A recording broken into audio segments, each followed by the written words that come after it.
Welcome once again to Wesley Impact. In today's show, I'll be sharing in my new series on ordinary people of the Bible. We highlight the work of one of Wesley Mission's hospital rehabilitation programs. And we're about to meet a retired policeman, but who is also now serving as a chaplain to one of the very key areas and groups involved in looking at some of the difficult experiences that they go through as police officers. Retired Chief Inspector Gary Raymond has served on the front line in the emergency services sector in Australia for his entire working career. In the light of the Police Memorial Day in Australia, he's released his biography called Top Cop. It not only highlights his work, but tells of the countless examples of a person who says God brings miracles out of messes. Gary, it's good to have you back on the show once again.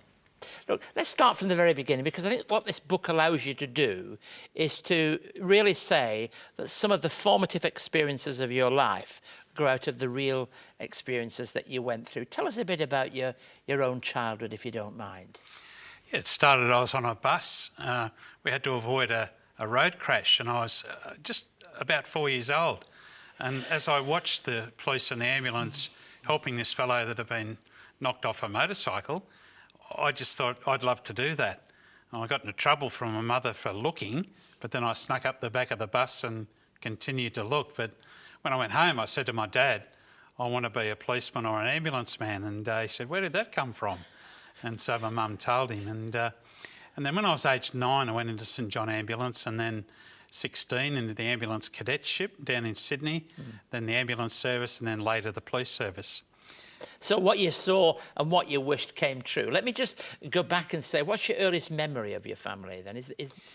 Yeah, the earliest memory wasn't too good, because my mum and dad actually met at a dance, and I was conceived that night. It was sort of like a one-night stand. When my mum found out she was pregnant, she went into a panic, and she actually booked into an abortion clinic to take my life away, because she just didn't know how to confront this thing. And so she was in the clinic, in the waiting room, just about to go in, and she looked at the door opened, and the doctor and the nurse was there dressed in this drab green, and she said she looked at the doctor's eyes and she said, it just looks satanic. And she wasn't a Christian at this point in time, but she realised then that she didn't want to take my life. So just before she walked in, she turned around and ran out of there, finally told her mother, and Grandma said, well, find the father or go into the country somewhere and have the baby and have it adopted out. As people did in those days. And Mum went through depression, didn't she, really? Oh, absolutely. Well, my mother, things weren't going good with their marriage. They got married, and my dad was gambling and drinking fairly heavily, and there was not much money coming home. He had a poorly paid job. My mother got so depressed at this whole thing, she actually planned a murder-suicide. And that was the second time that she planned on taking my life. She got stuff ready to gas us, and the plans were there. She was going to do it on a Sunday. Let's hold it there. The story gets better, doesn't it? So, you know, we'll hold it there, but there's some good news that follows. We're going to talk more about Gary's life and transition to police rescue. But before we do, here's a song written by a friend of the show, Shani Russell, which rings true, I think, to Gary's story. It's called To a Whisper.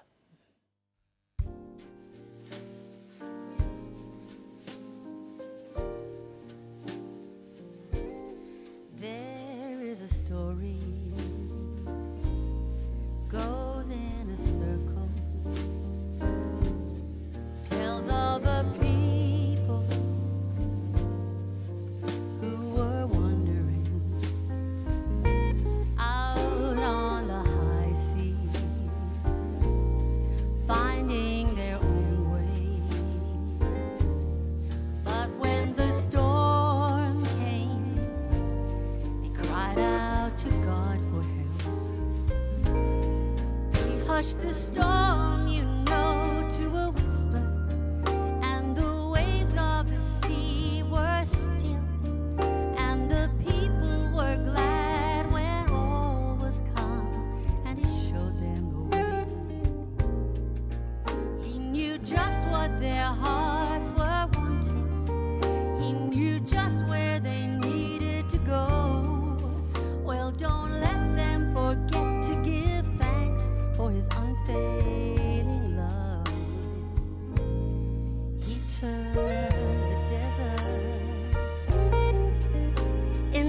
fresh water.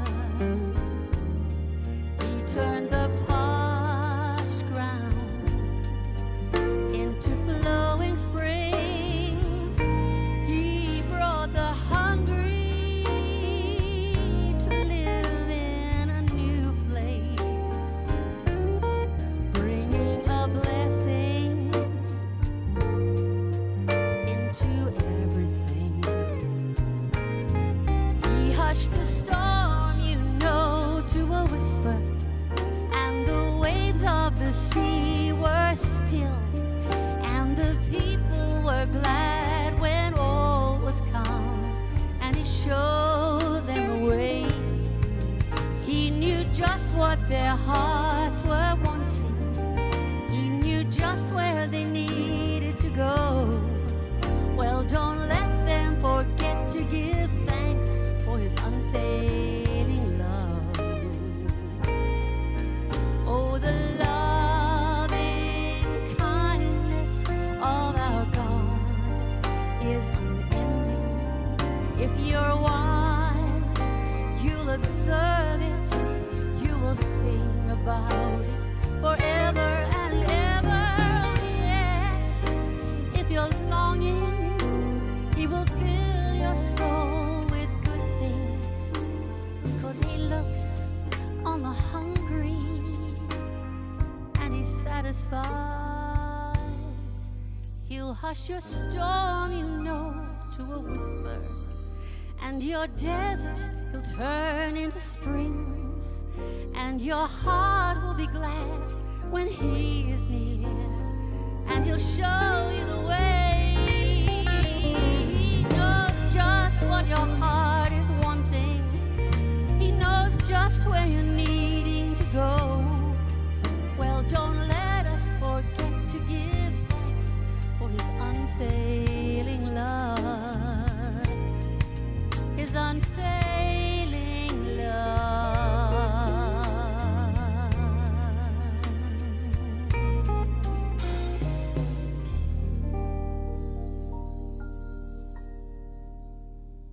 Keith Garner's new book, A Word for the World, is now available. Dealing with the 4 themes of success, sorrow, society and spirituality, the 16 sermons in this book will definitely inspire and challenge you as you read. The book also includes a DVD featuring interviews with Nick Farr-Jones, Lee Hatcher, Tanya Plibersek and Margaret Somerville. For more information on A Word for the World, please contact us on 9263 5555 or at impacttv@wesleymission.org.au. It's always a personal delight to have Shani Russell on the show. If you'd like to know more about her latest album, Let My Song Be of You, details are going to be on our website all this week. We're back with our guest, retired Chief Inspector Gary Raymond, and the release of his biography called Top Cop.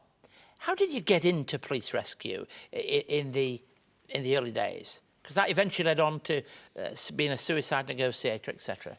Yeah, well, I was an ambulance officer first, and I started to work alongside police rescue at incidents.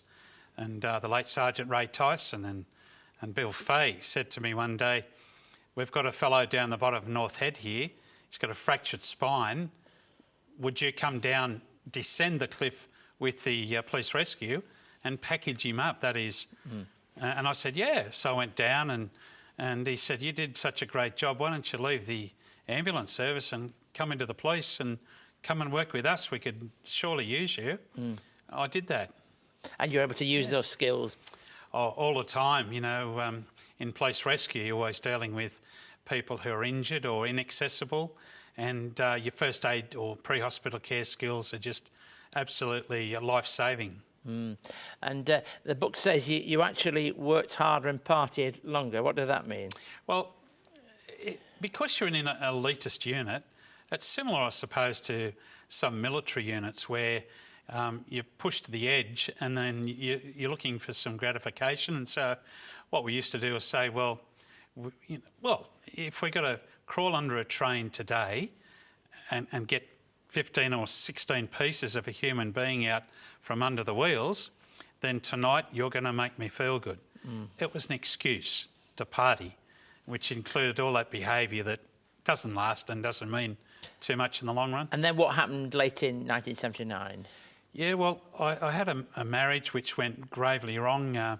She left with another bloke and it really knocked me around. And that Thursday night, the 29th of November 1979, I was home alone. Now, when I joined the rescue squad, I was told, don't let anything upset you, don't cry about anything. But what caved in on me really was two things. The sin in my life, I knew I'd offended God and I knew there was punishment coming. Although I knew from my Sunday school days too that I didn't have to take the punishment, that Jesus took it for me. And that night, that came back to me. And so the big tough cop, I wandered around for a while trying to keep the strength in me. You know, I can deal with this. I've been in rescues, I've been shot at. Hey, I can do this. And then suddenly I thought, no, I can't.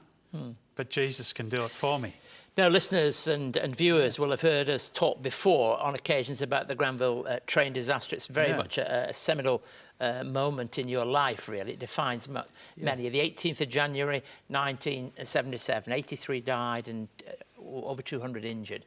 Tell us about that calamity's impact on your life. Well, it's what we call a multiple casualty situation where the normal rescue, you'd get maybe 1, 2 or 3 or sometimes 6 people in a road crash. But here we had these multiple casualties. Because of the weight of the bridge on top of those who lost their lives, it was a very messy situation. It was hot, it was in the middle of summer, and so it was very confined space. But as I crawled through there, I came across Debbie Scow, now Debbie Woodgate, and an ambulance officer had actually crawled past her and thought she was dead. But as I went by, I realised that she still had a pulse, and so I had to then open her airway to get her breathing. So I grit my teeth, held my breath, and I put a bit of traction on a spinal column in case the cord was compromised. And I bent it, opened her airway, and one of the beautiful sounds I heard was her starting to breathe again. Yes, and the story we know of, don't we? It's a wonderful story. Yeah. But now you're chaplain. Just briefly tell us about this chaplain of the Police Post-Trauma Support Group. I think that's the title, isn't it? What do you do there? Well, what we do, it's police officers helping police officers, both serving and retired or those hurt on duty, and that's emotionally hurt or physically.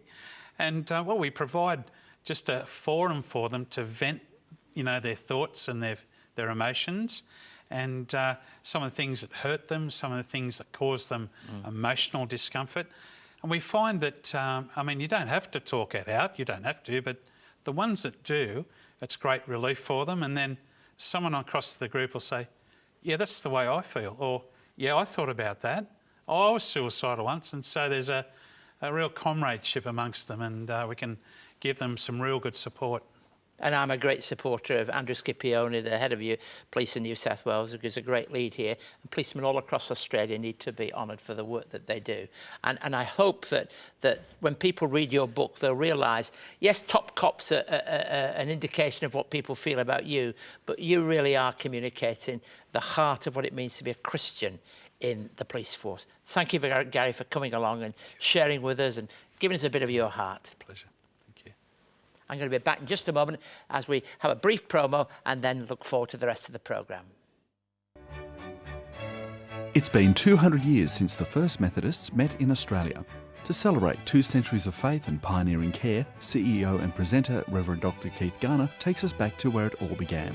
But we don't begin here at the heart of London. We begin in a town in the north of England. In this fascinating narrative, Reverend Garner chronicles the history of the life and times of the founder of Methodism, John Wesley. This fresh and thought-provoking documentary takes us on a journey throughout the United Kingdom, beginning in John Wesley's hometown of Epworth. John Wesley was born here on the 17th of June, 1703. This 1-hour DVD travels onto his education years and beginnings of social justice in Oxford, to his final years in London. For more information on John Wesley, the man and his mission, call 02 9263 5555 or email us at impacttv@wesleymission.org.au. Gary shared with us about his own family, and incidentally that has such a marvellous end really, as his parents both know what it is to come through to Christ in a very real way. And restoration can help with the right support, the right people at the right time. At Wesley Mission, our drug and alcohol programs at our Wesley hospitals are just one way of people getting right back on track. Let's have a look together at Peter's story.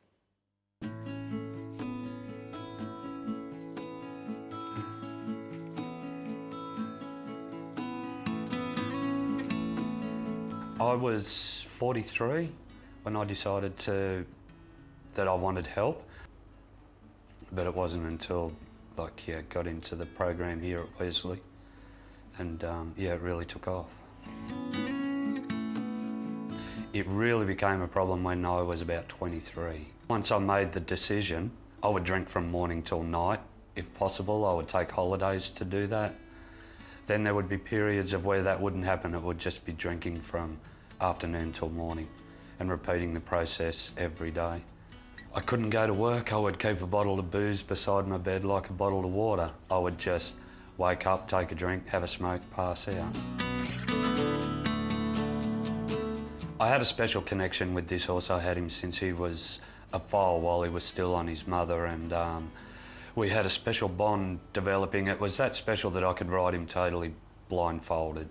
He was a stallion, and through my drinking, I didn't put him away one night, and one of my mares came into season, and he jumped the fence, tore a big hole in his stomach, and he died. And I felt it necessary to cover that up. My experience here has been one of growth. It has allowed me to be myself. Life is so fantastic now. I'm becoming a AIN, like an assistant in nursing. Hi Sam. Hi Karen. I have Peter with me today who's doing training. Would you mind if I explain the blood pressure procedure? Sure. That's fine, okay? yeah. I feel I've got something to offer. Give people some hope, let them know that there's a choice, that they can make choices now, and life doesn't need to be like it was for me in addiction, and it doesn't need to be like that for them as well. Pete's incredible. His personal growth has been huge to watch, and his story is full of hope. He's living proof that, miracles do happen. It just starts with the 21 to 28 day program here. That's just the start. The real recovery is in our aftercare, and I think that's where, we are quite different in what we offer. It's a real miracle to see people get well. This is a journey that you don't want to miss. It's a fantastic journey, like the journey of recovery, being in recovery. I recommend it.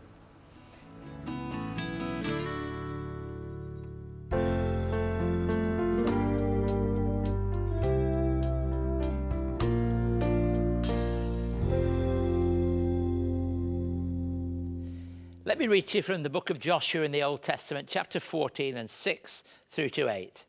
Now the people of Judah approached Joshua at Gilgal, and Caleb, the son of Jephunneh, the Kenizzite, said to him, "You know what the Lord said to Moses, the man of God, at Kadesh Barnea, about you and me. It was 40 years old when Moses, the servant of the Lord, sent me from Kadesh Barnea to explore the land.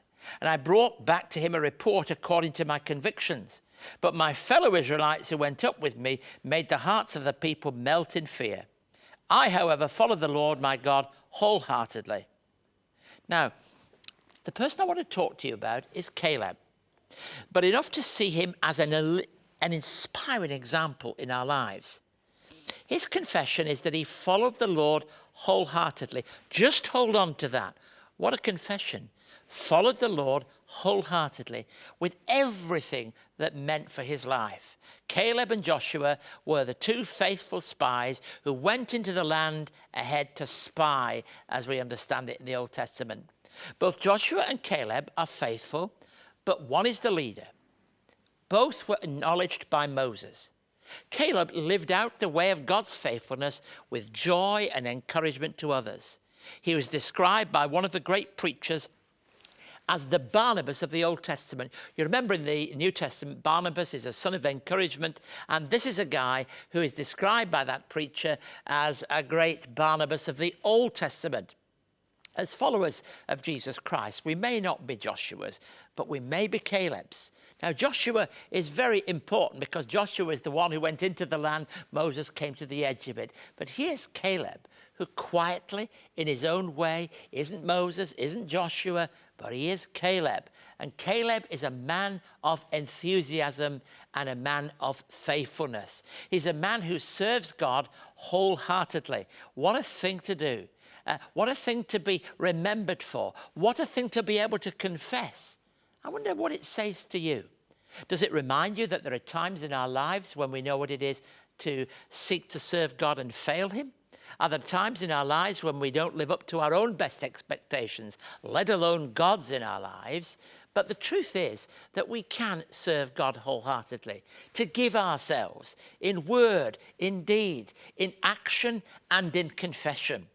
To be the kind of people who are measured not simply by a pile of achievements, but by the spirit that means we give ourselves completely and wholeheartedly. I wonder what it means to wholeheartedly serve God. Clearly it means faithfulness. It means we'll be true to whatever it is that we've understood about God, whatever has been handed down to us like an Olympic race baton in that relay race. Yes, to be faithful in that way. I think it also means that we don't hold anything back. When you do something wholeheartedly, you throw yourself into it. I felt that about the interview that we had a few moments ago with somebody who has given himself wholeheartedly to serving God in the police force. And now, not as somebody who is on the books of the police force, but somebody who's serving now in providing chaplaincy support to a group of police officers, those who are working now, those who have retired, who are facing real trauma in their lives. You can't really do that, you know, just because it's a job. You can't really do that kind of thing just because somebody's asked you to do it. You need to do it wholeheartedly. So it's giving yourself completely and entirely to a cause. That's what Caleb did. And that's what Caleb encourages each of us to do. If we are followers of Jesus Christ, if we are disciples of Jesus Christ, what God expects of us is not always necessarily to be massively successful. I know there are some Christians who are happy with all the success language, but we're not always successful in everything we do. But we can be wholehearted. We can be people who give ourselves to whatever it is that God has called us to, with our whole heart, our whole commitment, and with a freshness that makes it possible to serve God. As I leave you in this message, I want to encourage you. You can be wholehearted. Give yourself today afresh and anew to God in Jesus Christ, and your life will be remembered for the right kind of thing, that wholeheartedness that really counts. If you would like to know more about today's topic or for more on Keith's message, contact Keith by writing to Wesley Mission, Post Office Box A5555, Sydney South 1235, or email impacttv@wesleymission.org.au. Thanks again for joining us. We had a great show, a great guest, and here's Sancha Prowse now to sing Testify to Love. Goodbye and God bless you. All the colours of the rainbow, all the voices of the wind, every dream that reaches out to find where love begins, every word of every story, every star in every sky, every corner of creation lives to testify.